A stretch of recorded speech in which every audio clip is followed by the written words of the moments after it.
Tikaram inter college Baspa के candidate Bunty Upadhyay popular नाम है, हितेंद्र उपाध्याय असल नाम है, हितेंद्र कुमार असल नाम है। और लगता है कि बसपा के टिकट से अलीगढ़ का समीकरण फटाफट बताऊंगी। 3 लाख मुस्लिम वोटर है लेकिन कोई एक कैंडिडेट मुस्लिम नहीं होता है यहाँ पर। उसके बाद आते हैं ब्राह्मण वोटर सब सतीश गौतम हैट्रिक लगाने के लिए जोर लगा रहे हैं, लेकिन उनका खेल बिगाड़ने के लिए लोग कहा यह जा रहा है कि बंटी भैया पूरी मेहनत कर रहे हैं, जबकि बीएसपी को बीजेपी का टीम बी कहने का आरोप लगाया जा रहा है। किसका खेल बिगड़ रहा है और कैसे बिगड़ रहा है? देखिए, पहले आपने कहा मुस्लिम प्रत्याशी कोई नहीं है, ये भी मेरे लिए सुखद खबर है। दूसरा आपने कहा ब्राह्मण, तो ब्राह्मण आप जाइए गांव-गांव सर्वे करिए। मैं बिल्कुल ईमानदारी से कह रहा हूं, जब 4 तारीख को ईवीएम खुलेंगी तो 98% ब्राह्मण वोट मेरे साथ होगा। मैं आपको क्यों लगता है आपको?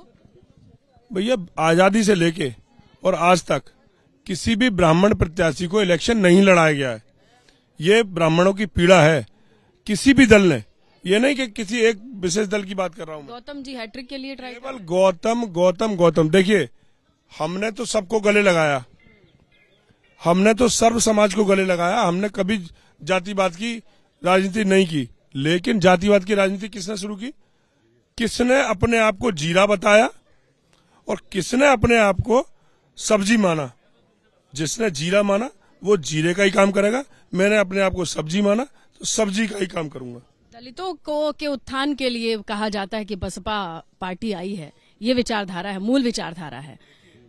बसपा का जो नारा है, सबसे पहले सर्वजन हिताय सर्वजन सुखाय की बात हम लोगों ने की और हमने इसको सिद्ध करके दिखाया है। हमारी सरकारों के दौरान कोई भी दंगा का ना होना, किसी भी विशेष धर्म के लोगों का उत्पीड़न ना होना, ये हमारी इस बात की गारंटी है कि हम आगे भी आएंगे तो सर्वजन हिताय सर्वजन सुखाय पे बात करेंगे। आपने एक और किधर होगा बंटी भैया, अगर से पूछा जाए अलीगढ़ के मुसलमान किधर होंगे? आज तक जो लोग मुसलमानों की बात नहीं करते थे, जिनको बिल्कुल छटा हुआ, ऐसे जैसे खीर में से मक्खी को निकाल के फेंक दिया जाता है, ऐसी बात करते थे, आज वो मुसलमानों से थर थर कांप रहे हैं। ये इस छोटे से बच्चे की कलाकारी नहीं है, ये छोटे से बच्चे पे इतने दुआओं का जो सर पे मेरे हाथ फेरा गया है, जितने भी मेरे बुजुर्ग मुझे मिले उन्होंने मुझे इतना आशीष दिया, ये उसका नतीजा है कि आज आप भी ये पूछने की कोशिश कर पा रही हैं कि मुसलमान किधर जाएगा। नहीं तो सबको पता थी कि मुसलमान कहाँ जाएगा।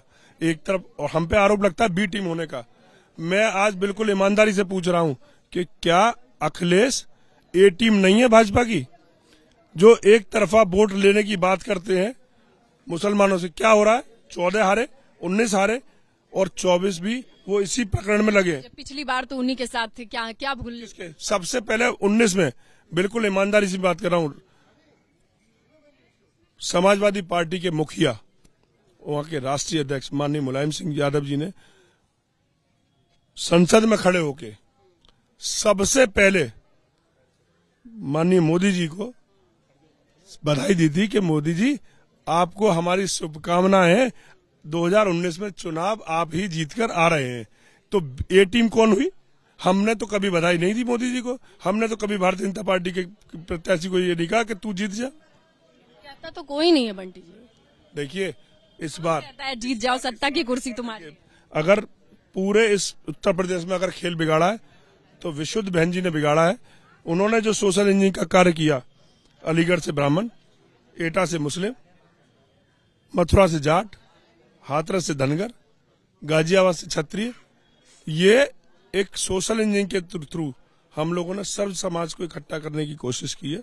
तो उसी के बल पे हम लोग इलेक्शन लड़ रहे हैं और महादेव का आशीर्वाद रहा तो हम भी जीतेंगे और हमारी पार्टी के जितने यहाँ पर प्रत्याशी लड़ रहे हैं वो सब जीत के आएंगे।